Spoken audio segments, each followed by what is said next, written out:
Late to tonight's show, but it's been a very, very, very busy day. So I'm going to give you guys a couple of minutes to jump on board. I completely forgot to get my drink of the evening. So I am sitting here without a drink. Hopefully y'all got something interesting in your cups to do a cheers with this evening. So I'm going to give you guys a couple minutes to jump on board. For those of you who are watching the replay, please feel free to put replay in the comment section. I do like to go back and see who was watching the replay and pick up any questions that may have come up during that time. So I see a few of you jumping on board. Don't be shy. Let me know who you are, where you're from, and what is in your mug, because I don't have a drink tonight. So I'll be depending upon you guys. It has been a very busy day, and I'm excited to share with you guys a little bit of what I've been up to. Hopefully you've been watching some of those videos. Y'all are quiet. Somebody give me a shout out, man. Say hello. Say hello. Who's out there? Met with a lot of interesting people today. Got a lot of really interesting projects going on. Hey, Chuck. I know. I'm excited for tonight's show too. It is actually kind of interesting. Oh, there's my Mark. What's up, Mark? Let's see who else we got on board. Hey, thank you. You like my outfit, guys? Yes. And I'm going to be talking a little bit about that tonight. Hey, Brett with his coffee in Phillipsburg, Kansas. We got Frank. What's up, compadre? We got Harsh in the house. Jill, I haven't seen you on the show in a while. So welcome back. We got David. We got Pastor David on board. Bill Ames, big water tonight. Marianne is at -5 degrees in South Dakota. Bless your heart, Marianne. We got John Webster, one of my fellow Floridians right there. We got Jody. Jody is home. Oh, good, Jody. I am so glad to hear you're home. Send me an email. Catch me up on what's been going on with you. We got Patricia here, Benny, and Grant. We got a full house going on tonight, guys. So we're going to go ahead and get started. For those of you joining me for the first time, welcome. My name is Cosi Belloso. I am a physical therapist, amputee specialist here in Tampa, Florida. I have a private practice here that is exclusively for working with amputees. And I am just so excited. So many new things happening this year, so many new partnerships, new projects. And I'm just excited to finally start being able to share some of this with you. Chuck, you got your book. Yes, thank you. Guys, how many of you have gotten a book? And of course, I have no book, no coffee mug. I got nothing for y'all tonight. I'm sorry. Watching from South Beach. Oh, yeah, that's where it's at right there. So if you guys are wondering why Bob here is a little tangled up, Bob was trying to do one of the exercises that I demonstrated on this morning's live show, and it didn't go too well for him. What, Mark? Seriously? What book? You of all people? Yeah, we're going to have words, Mark. We're going to have words. Hey, Denise, good evening. Glad you guys could join us. Guys, do you mind if I just ask, how many of you have a Cosi Talk Strong Body book? Do you guys mind putting that into the comment section? How many of you? And I know for my above the knees, you guys are like, Cosi, you haven't posted the above knee book yet. And it's coming. It's coming. End of, I think, February 28th is when they told me that I will be receiving these books. Hey, Sandra from Gainesville. So how many of you guys have gotten a book? Grant has a book. I'm just curious. No AK yet. I know, Brett, you're going to get one of the AK books. Mark's got the book. Denise has the book. Bill's got the book. Sandra's waiting for the AK. All right. Patricia's waiting for the above the knee. Chuck finally has his. Thank goodness. Okay. So guys, for those of you, hey, Theo, glad to hear from New Mexico. We got John he's new here in the first time. Welcome, John. So guys, I didn't have anything specifically prepared for tonight. So those of you who are new to the show, now is your chance. Ask me any of your questions that you might have about recovery from limb loss. Ask me anything about rehabilitation, the prosthetic side, the emotional side of recovery. Feel free to put that in the comment section right now. Tonight is an open general Q&A. It's open season on the PT. So take your pot shots now, guys. Be nice though. Hey, David, we're from Newberry, South Carolina with his Pepsi. So guys, those of you who are here for the first time, don't be shy. I love interacting with those of you who are watching. My goal and my mission with this show is to help educate, inform, and empower you.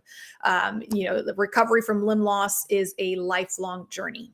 Right? It's a lifelong journey. And no matter what stage you are in that process, there's always something new to learn, something new to discover, right? Daniel says, what challenges are there from going from an active BK to an AK? Daniel, that is a really good question and very relevant. I've had several viewers and several patients that because of the nature of their pathology, they've gone from being a below the knee amputee to being an above the knee amputee. So what causes that to happen? Okay. A lot of times when folks are, have their amputations, the number one cause of amputation is usually related to diabetes or vascular issues, right? Or vascular issues caused by the diabetes, right? And I say a lot on the show, when your leg is amputated, the disease is not amputated with your leg, right? The disease is still very much alive and active in your body. So if you were a diabetic prior to amputation, you're still a diabetic. And if the pathology is not kept under control, in the case of a diabetic, if they are not keeping a tight lock on that glucose and they're not working closely with their endocrinologist to keep everything in check, right? That diabetes is going to continue to wreak havoc in the body, right? So it can lead to things like decreased vascularity. So your circulation becomes even more impaired, right? It can lead to sores and wounds opening up, especially those of you who start using a prosthesis and are not doing proper skin care, right? And those wounds open up and they get infected because there's poor circulation, because there's a lot of pathology going on, and the person has to undergo revision, right? So when you undergo a revision, right, the surgeon has to cut away all of the dead tissue. And in some cases, that might mean going from a below the knee to an above the knee, right? So the biggest difference with that is the anatomical knee is lost. Okay. And that is a huge advantage a below the knee amputee will have compared to an above the knee amputee, right? When you're below the knee amputee, you're compensating for the ankle joint that is missing, right? And that's enough of a challenge, having to compensate for one anatomical joint that's missing. When you're an above the knee, right, you're compensating now for two anatomical joints. And then on top of that, there's more pressure that's put onto the sound side, right? There's more energy expenditure. So and again, guys, depending on what book or research you reference, but the general rule of thumb is a below the knee amputee, right, will expend 10 to 40% more energy than a person with two anatomical legs to walk with a prosthesis, right?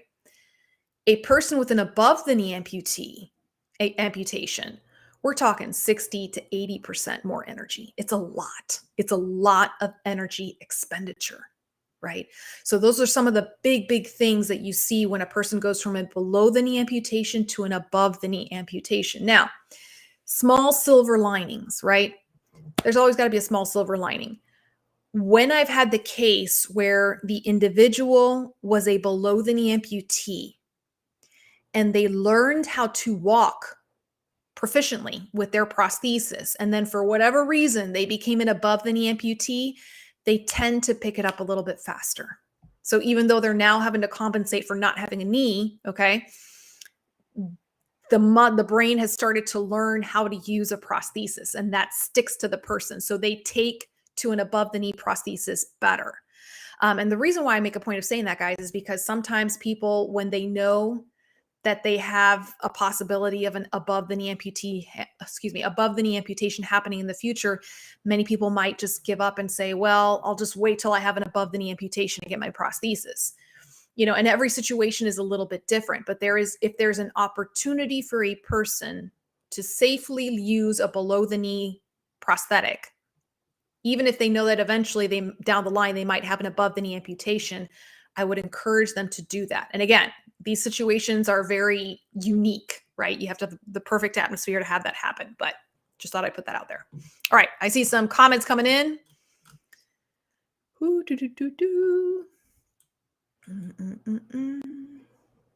John, my first timer here. If you don't mind my putting you on the spot for just a moment, how did you learn about my show? Do you mind just putting that in the comments section? I just kind of like to know how people are learning about my show. I'm getting a lot of new faces, which I love.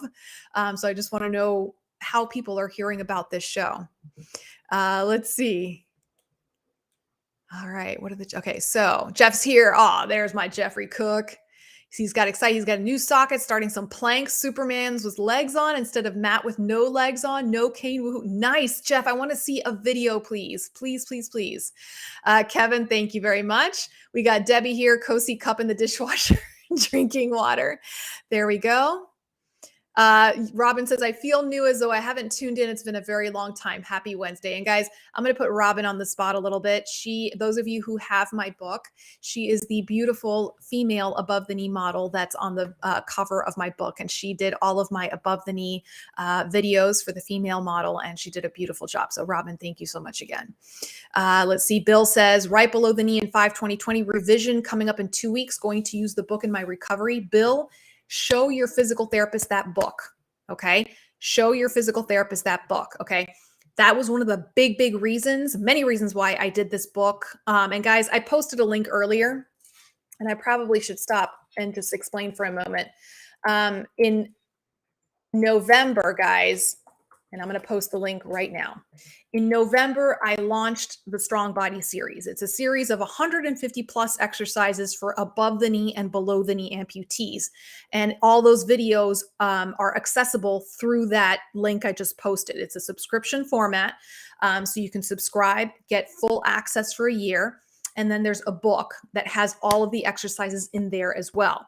So I did this program for you all. You know, I've been doing this show now for 3 years on the public page, 4 years since I started it on the private Facebook pages. And this program is basically what you all have been asking me for the past 3 to 4 years. So I created it for you. That being said, I realized that I also created this for my fellow clinicians, okay? Many of you have expressed that there are many physical therapists out there who've never worked with amputees before, okay? I was very fortunate that I was trained in a hospital where we had a whole amputee program. Otherwise, I would have been in the same boat. So this book series, guys, it's written in a way that anybody who's a licensed physical therapist will be able to open this book and start putting together a plan of care for you.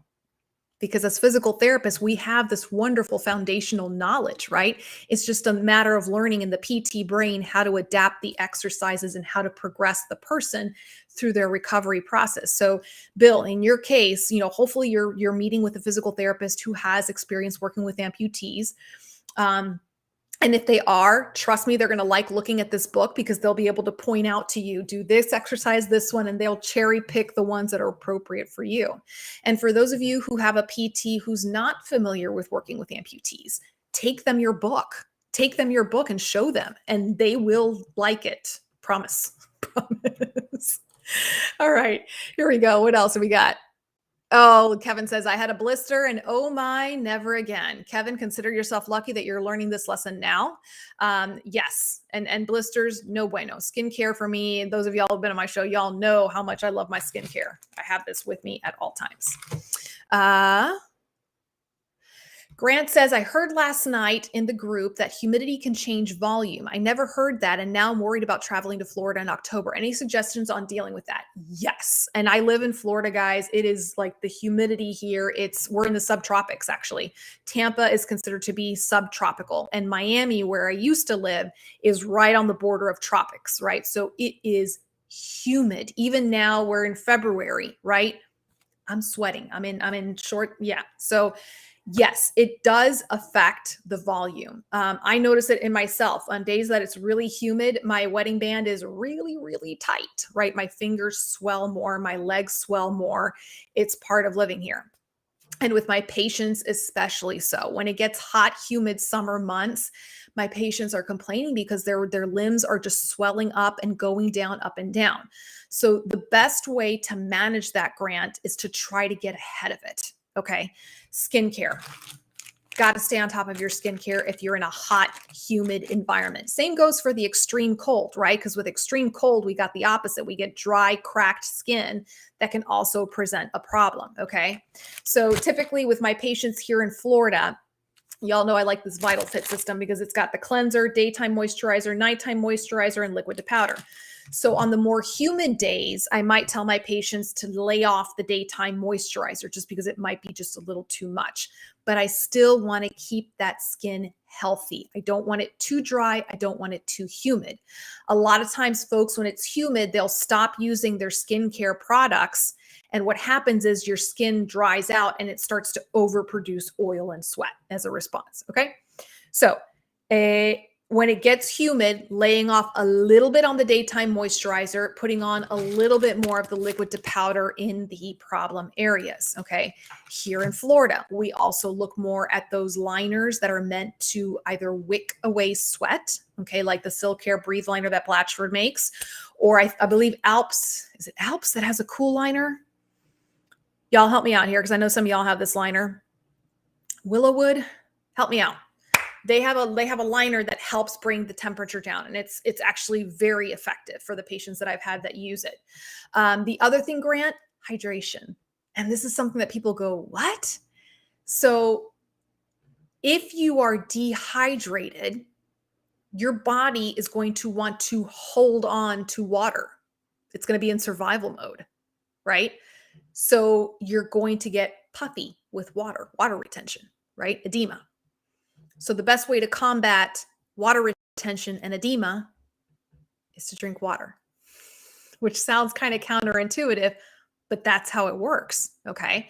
I notice that when I go running and I don't hydrate properly, I start to blow up. Why? Because my body's trying to hang on to whatever water is in my body.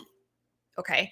So the rule of thumb is, granted, as long as you don't have any issues with your kidneys, you're not having any issues where you're on water restrictions, you got to drink enough water until you pee light yellow or clear. That's how you know you're hydrated. And in Florida, it's a constant thing. So Grant, when you're coming to Florida, right, stay on top of your skincare, stay on top of your hydration. Okay. And hydration, I mean water. I don't mean Gatorade. I don't mean sugary drinks. I don't mean iced tea, which is a diuretic.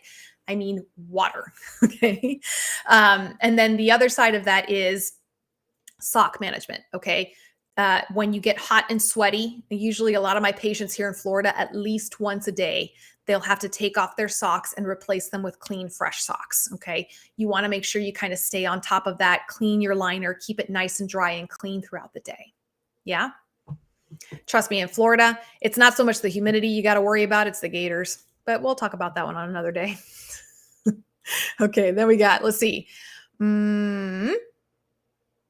Daniel says, is it easier to be active as an above the knee when the knees are the same height, or a through the knee? So through the knee would mean a knee disarticulation. And I'll just kind of show you. Okay. So above the knee, it's exactly that. It's the knee is gone. Knee disarticulation, which is what Daniel you're referring to, is when the entire tibia and fibula, the bottom leg bones, are completely removed, but the femur is completely intact. So these little bumpy parts called the femoral condyles, they stay there. They're not removed. Okay. So with any amputation, the general rule of thumb is the longer your residual limb, the more advantage you will have. Okay.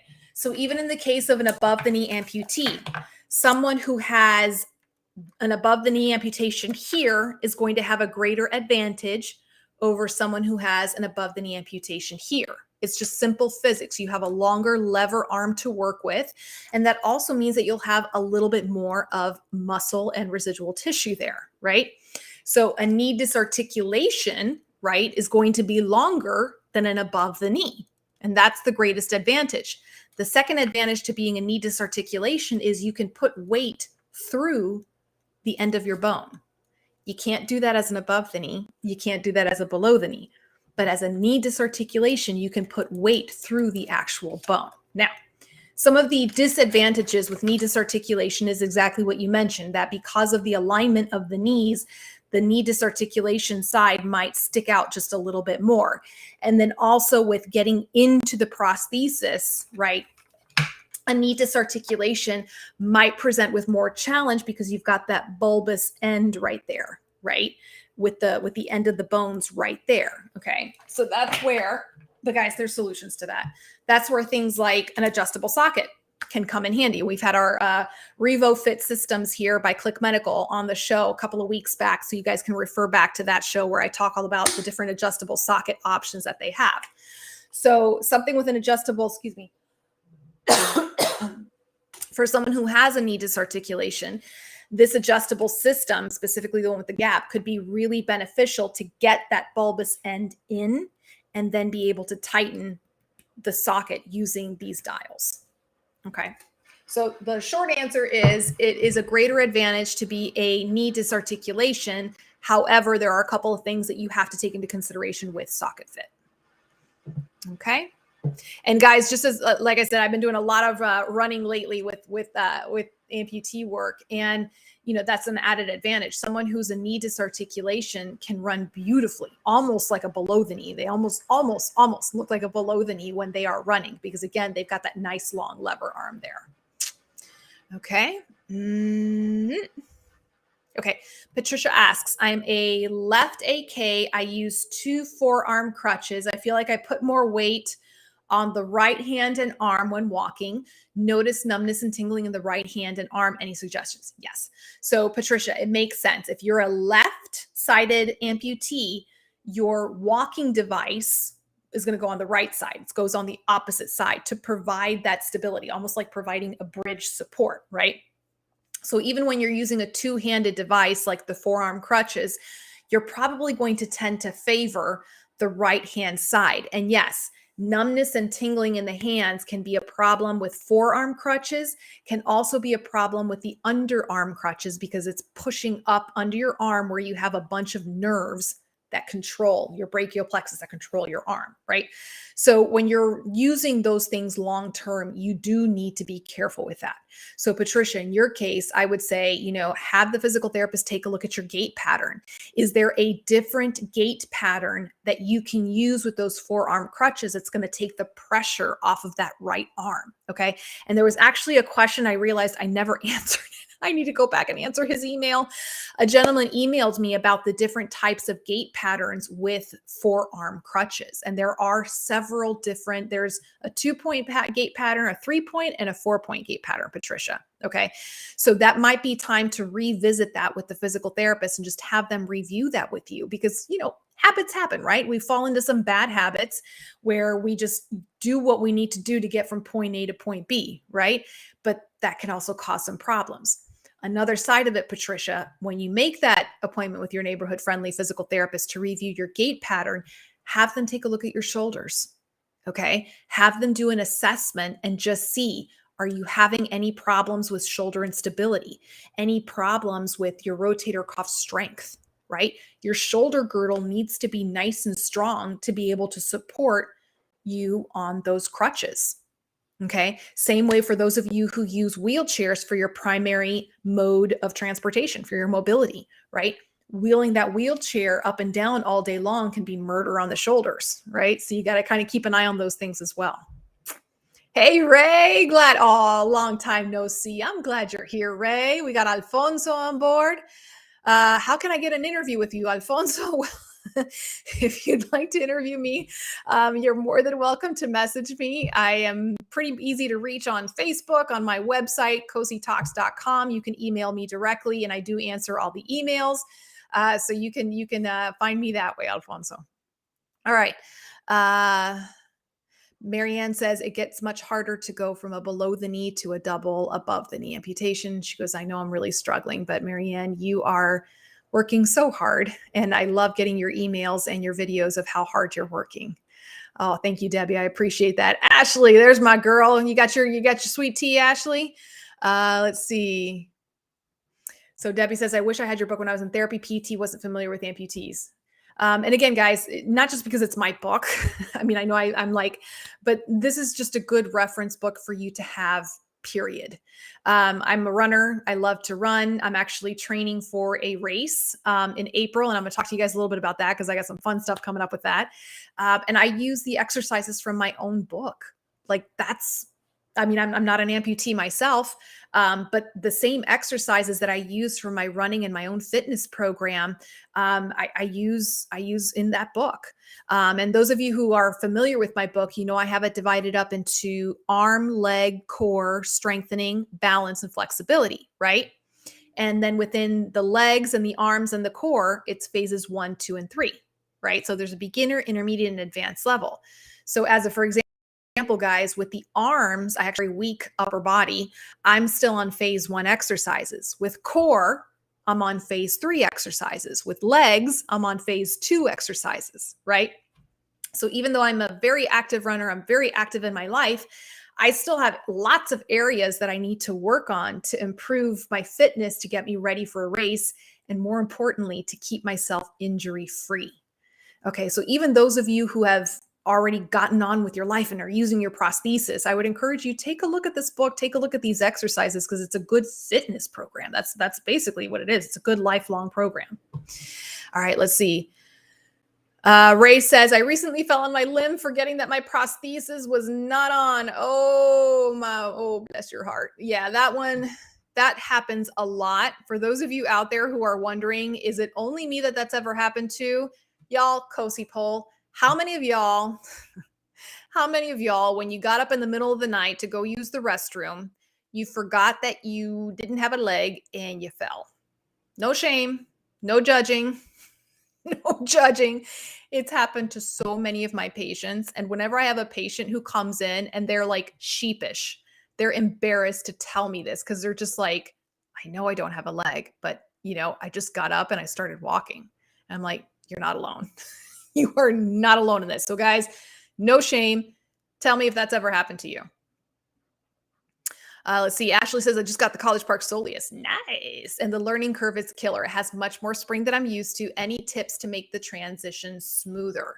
Ashley, go back to your basics. Okay. Go back to those basics of balance exercises that you did when you were first learning how to walk. I'm thinking of the ones that I have in my book, especially the ones where you're going in and out of cones, you're stepping over things. Take yourself on uneven terrain. Definitely, Ashley, I know you work with a good physical therapist to just see, okay, are there any muscle groups here that might need a bit more beefing up right now? Do you need to activate those glutes a little bit more? Okay. How are your hamstrings doing? Right. Get yourself ready. That soleus is a great foot. But again, when you have these feet that are more active, right? They're meant for more higher level activity. It means they're going to give you a little less stability, right? Because less stability, more mobility, less mobility, more stability, right? And that's kind of the balance that you try to look for in the foot that you're choosing. Which one do you need more? Are you someone who needs more mobility, in which case you're not going to have as stable a foot, so you need to be on the ball with your training, right? Or are you someone who needs more stability, right? Okay, so Ashley, I would just go back to those basics. Start the training again and just let your brain kind of readjust to that proprioception and learn those skills again. Do your balance exercises, do your strengthening exercises. And once you start progressing, start challenging yourself, Ashley. I know for you, you need to be put onto a foam mat or a Bosu ball, right? And you really need to start kicking up that proprioception and that balance. Uneven terrain, right? Walking through grassy area. Once you start building up your confidence with that foot, great way to challenge your balance, and great way to really figure out that foot in and out. Hey, there's my boy, Tom. I got to give a shout out to Tom. That was the cherry topping on my day. I had the most wonderful, wonderful day today, and I got to end it with having lunch and finally getting to meet Tom in person. He is a fellow Trekkie, which automatically makes him super cool in my book, and just one of the most loveliest human beings, and probably one of the best storytellers. Honestly, Tom, we need to have another lunch together, and I want to continue to hear your stories. Let's see. Theo asking, what are the best skin products for new amputees? Boom. Right there. Right there. Guys, I've been doing this for 19 plus years, and up until 3 years ago, I would recommend drugstore products for skincare. And again, it was just a guess and check process. There really wasn't any skincare line that had been made specifically for diabetics and amputees, people wearing a prosthesis all day long. And it was funny, I was explaining this to somebody the other day who doesn't know much about amputees. And I said, just imagine wearing a garbage bag over your leg all day long, right? And that kind of gives you a small idea as to what it feels like to wear a prosthesis all day long with a liner, with the weather and everything like that. I love this particular, it's called Vital Fit. They've been on my show several times. I actually have a discount code, guys, so take advantage of it. Cosi 10. It's pretty easy to remember. It gives you a 10% discount, or $10 discount on any purchase over $20. So it's a pretty good deal. They're well priced. This has the entire thing. It's got the cleanser, daytime moisturizer, liquid to powder lotion, and nighttime moisturizer. And these products were created by a dermatologist. And it's basically made to help reduce sweat, odor, bacteria in the socket. It works nice with your liner. It does not degrade your liner. In fact, I tell my patients to use the cleanser on their liner because it works on the body, it works on the liner, and they rinse, rinse, rinse, and they're good to go. Okay. So I love starting people off on this line. So yeah, skincare is a big one for me. I think, Theo, you need to get to learn your skin. Like, everybody has different kind of skin. And not only do they have different kind of skin, but skin will change with age and with weather, right? So paying attention to your skin and getting to know your skin really makes your life a lot easier as an amputee and will hopefully decrease the amount of times you have skin breakdown, right, with your sockets. All right, hang on. Oops, I'm missing a lot of these. Ooh. Sorry, guys. I'm trying to scroll back to make sure I don't miss anything. Okay, thank you, Daniel, with the Alps Cool Liner. Alps Winter Gel Liner. Say that fast 3 times, right?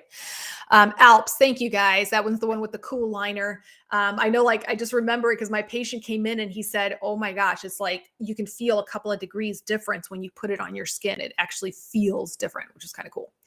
Let's see. Kevin says, I never knew about the humidity in my limbs. I used to wonder why in the morning my leg feels fine, but later on in the afternoon, it still feels a bit loose and sweaty. And Kevin, that is normal, even if you don't live in a high humid environment.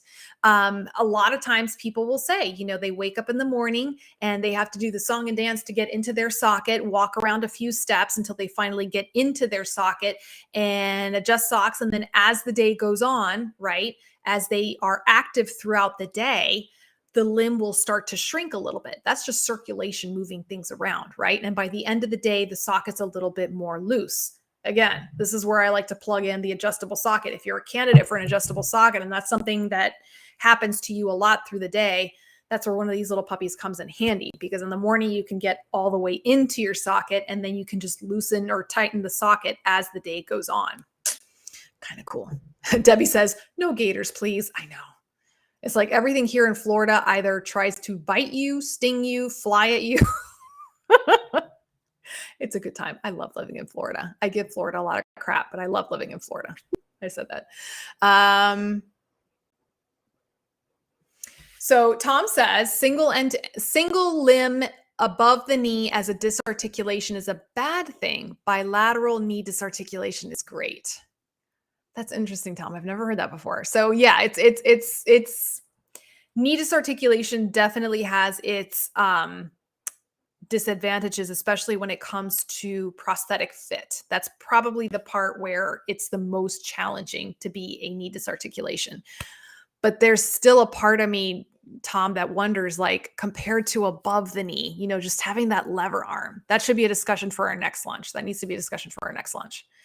Let's see. Grant says, gators make me happy that I'm going to be cycling while there. There you go. Willowwood Alpha Smart Temp. Thank you, Ray, for looking that up. I appreciate that, guys. There's so many like products out there. Sometimes I just have a hard time keeping it straight. Daniel asks, that's a good question, Daniel. Can you put weight on the femur if it's done as a BK Erdl is done? No. And here's why. Come here, Bob. All right. So guys, for those of you, this is Bob. He is my reluctant model. He's a little snarky at times, but he's a pretty good egg. So with the Erdl procedure, it's called the Erdl procedure because it was pioneered by a surgeon named Dr. Erdl, right? And with the Erdl procedure, when they do the amputation below the knee, they harvest bone graft and they create a bony bridge. So basically, you have a little bridge across both bones. Okay. This allows for there to be weight bearing on the bottom. Otherwise, in a regular Joe Schmo below the knee amputation, right, they cut across both bones, but they're both left free floating, right? This fibula bone is just kind of left there in the soft tissue, and you cannot put weight through it. Okay. So when you do an above the knee amputation, obviously there's just one bone here. It's just the femur. There's nothing to create a bony bridge to. Does that make sense? So no, the Erdl procedure would not apply to an above the knee amputation. Okay. Hey, Patrick. Let's see. Oh, Karen drinking Pepsi in the hotel with girlfriend Tina Chappell. Hey, Karen, welcome. All right, let's see what we got. Yeah, Jeff is awesome. Love having Jeff on board. Okay. Ooh, Dawn, you just gave me a great segue. Thank you for that. Dawn says, I am a right hand amputee and right foot amputee, planning on adding walking to my exercise routine. What's a good way to start out? Guys, I love walking routines. Anybody who becomes my patient, number one, they never get rid of me because I'm like their PT for life. They're stuck with me. And the second part of it is when they finish their goals in terms of they're learning to walk with their prosthesis with the highest level of independence that they are capable of doing, it doesn't end there for me. Okay. As a physical therapist, it's my job to keep them mobile for the rest of their life. So what do you do when you get that point, right? Many of you, once you were walking around with your prosthesis, you got discharged by your physical therapist or even sometimes beforehand. Okay. For me, the first thing I look at is what is this person's goals for the rest of their life? Are they somebody who was running, doing sports prior to their amputation, and we want to try to get them back into sports and adapt their equipment so they can do that? Are they somebody who, maybe wasn't that very active prior to their amputation, but we want to get them active so that they can stay healthy, right? So walking program for me is like one of my favorite things to do for my patients and create a program for them. So when a person gets to the point where they're walking around on their own with a prosthesis, right? And in the most ideal case that they're walking around without a cane or a walker, okay? What happens is they can walk from point A to point B. They can walk around their household pretty well. But then when they try to go out in the community, they get stuck, right? Sometimes it's because they have to work on their higher level balance, but a lot of times it's because they get winded, right? Remember what I said earlier in the show, you're using percentages more of energy to walk than a person with two anatomical legs, okay? So a walking program is a fantastic way. Dawn, the way to start a program is find out what your baseline is. I'm going to use the number 150 feet. 150 feet is about the average, and this is back from working my home health days for 8 years, about the average distance to get from one point in your house to the other. So to get from your bedroom to the kitchen, it's about 150 feet. Are you able to do that without getting winded? Okay. If so, I would say 500 feet is kind of your next milestone. Why 500 feet? Because that's typically the distance between a handicap parking spot and the entrance to the grocery store, or the disabled parking spot and the entrance to the church door, right? That's a lot of my patients. That was their goal, right? So figure out what is your baseline distance. And then I tell people do the chair thing, especially if you're really just starting out. Put one chair at one end of that distance and one chair at the other end. And you do segments. Okay, you do segments. So let's say you're somebody, you can walk 150 feet, but then you get tired. So I would set two chairs, one at one end of the house and one at the other. Walk 150 feet, sit down and rest until you feel your heart rate kind of going down, until you feel your respiratory rate going down. Then walk another 150 feet. sit down, and rest. Okay. And I did this with my patients all the time, guys. I did this especially with my cardiac patients, my COPD patients. This is how I would start to build their endurance. Many of my patients would say, well, I walked 150 feet, but I want to push myself to 200 feet. And it's like, no, because then you're gassed, you're done for the day. Okay. You kind of push yourself to that boundary and then make yourself rest. So there was a study done, and I really need to find these studies, that show that the distance you do in a 24-hour period, that's kind of what matters when it comes to cardio endurance. So what I mean by that is if you do 150 feet, and let's say you do that 4 times, that's 600 feet. If you do that 4 times in one day in a 24-hour cycle, that's 600 feet, right? That is going to be more valuable to your endurance than doing one set of 200 feet. Does that make sense, Dawn? So if you did 150 feet 4 times during the day, and it could be morning, afternoon, late afternoon, night, that is going to improve your endurance more than just doing one bout of 200 feet. And you can apply that at every stage of your walking program. Okay. That's how runners will do it, right? Runners will do little bits of distances and then we'll put them together slowly over the course of time. And that's how you reach a marathon distance, right? That's how it's done. And also for people who are really, really in bad shape, those people who are, waiting for a heart transplant, right? And they can maybe only walk 5 feet at a time. Okay. We piece it together that way. So that's kind of a generalized way of doing it. So it kind of brings me into what we were up to today. So those of you, did any of y'all watch the morning show today? I did the morning show it was actually 11:30 a.m. We got a late start. Typically my Wednesday morning shows are at 11 a.m. and I feature exercises from my Strong Body program. So today I had a really, really special segment. I've been working with Damon. He's actually the male below the knee model on my book cover. He's a wonderful, wonderful human being.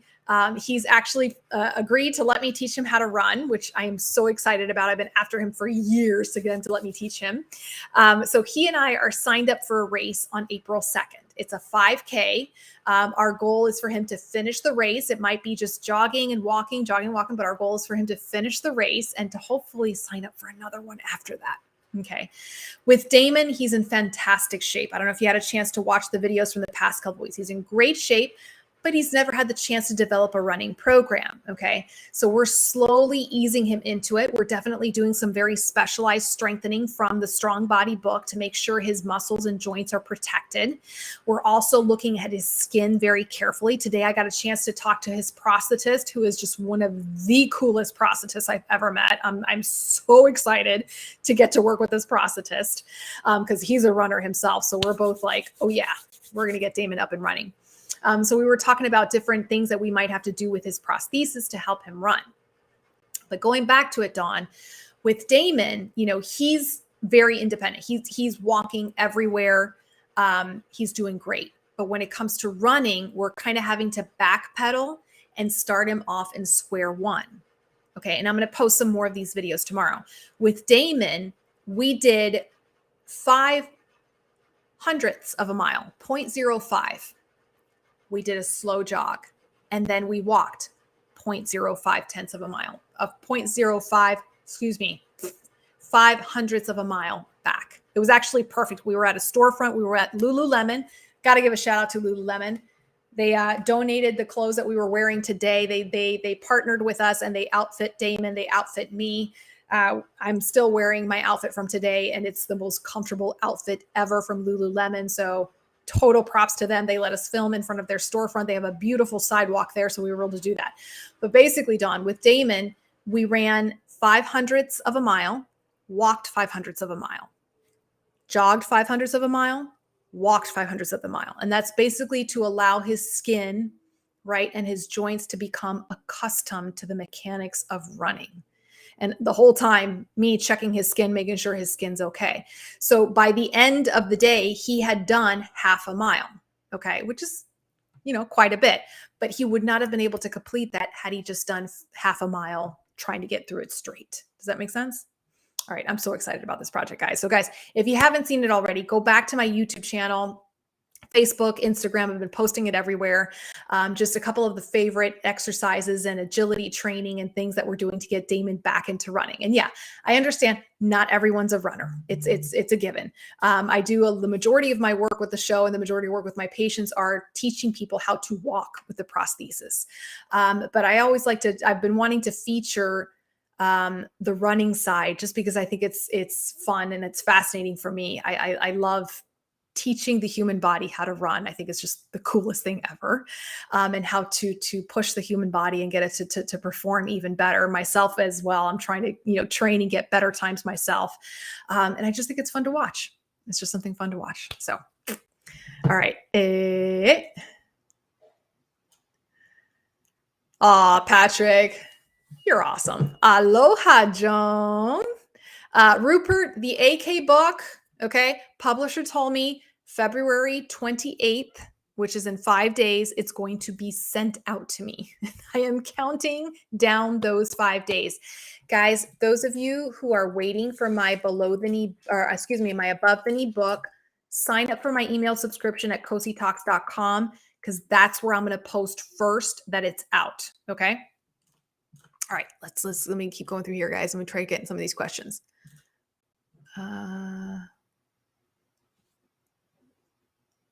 So Joe says, I guess it would be better worded if asking if it'd be worth for full-time wheelchair user to buy your material. It may be 2 to 3 years before I'm back in sockets. Yes. So Joe, in my book, I have phase 1 exercises for arms, for legs, for core, and for balance. And it's primarily for people who are in that pre-prosthetic stage. Okay. So if you are going to be using a wheelchair as your mobility aid, right? You need to really be on the ball to make sure that your muscles still stay strong. Okay. You still need to have a strong core. If you're sitting in a wheelchair all day and your core gets weak, you're going to start to have back pain, right? In your wheelchair, the hip flexors, that's another big one, especially if you have plans to use a prosthesis down the line. Then your hip flexors, whether you're a below the knee or an above the knee, okay, even my below the knee folks will get tight. Hip flexors are the muscles that are going in the front of your hip, right? And sitting in a wheelchair, that can get very tight. And the problem with that is when you start to try to use a prosthesis, your hip is not going to be able to go down all the way and straighten out, okay? In terms of limb strength. So Joe, I'm just going to use an example. If you happen to be a bilateral amputee, right? You need to still stay strong and your residual limb can be strengthened using this program. Okay. So guys, even prior to just specializing solely with amputees, I worked with paraplegics. I worked with quadriplegics, people who use wheelchairs as their mobility aids, right? And there's still a lot of work that they have to do to maintain upper body and whatever core strength that they may be able to work on to keep themselves from healthy. And Joe, in your case, especially if you want to use prosthetics down the line, it would be worth it to you to make an appointment with a physical therapist and develop a fitness program that you can follow. And these programs, guys, they're designed that you can do them on your bed. In my book, the models are doing it on a treatment table or they're doing it on a floor, because that's the tools that I had when I did the book. But these exercises are ones that can be done on a bed, sometimes even on a couch. Okay. So yes, Joe, I would definitely say it's applicable. And more importantly, Joe, I would encourage you again, make an appointment with a physical therapist so that they can design a program for you. All right, let's see. Jeff says, I call those bugs in Florida helicopters. Oh, yeah, they fly.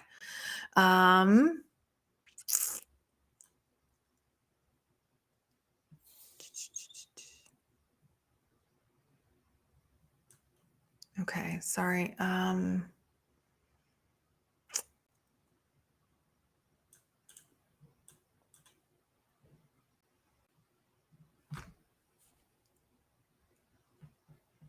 Sorry, guys, I'm just trying to get through some of these questions.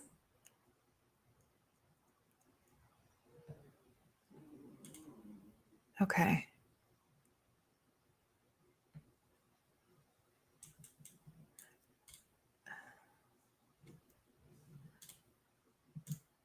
All right. So Theo says, what do you use on the scar? Sorry, guys. I'm like trying to get through some of these questions and get through them. So for scar management, Theo, I would say, look to see if there's any scar tissue adhesion. Sometimes when the scars start to heal, they stick to the tissue underneath the skin, and that can cause problems because it doesn't allow the skin to move naturally. It just kind of sticks, and then you can create tears in the skin, especially along that scar line. Again, for me, I love the liquid to powder stuff. It just provides a nice little smoothness there. So it prevents the friction, it prevents the shearing on the scar tissue itself. And again, just looking to see if you have any scar tissue adhesions, to see if that can be worked on by the physical therapist. Okay. All right, guys. It is getting late, and I'm afraid I'm going to have to cut off. I know there's a few questions I didn't get to there today. Guys, I will cover those questions on next week's show, but we're just kind of running out of time for this evening. So guys, if you have the chance, check out this morning's Wednesday show. Show Damon some support as he goes through his running journey. If you have a chance, check out the Strong Body program. Let me know what you think. And if you have any questions, you guys can always reach me through Facebook, through my website, through Instagram. It's pretty easy to find me there, guys. All right, guys, as always, thank you for letting me be a part of your lives this evening. And I hope to see you next week. Same bat time, same bat channel.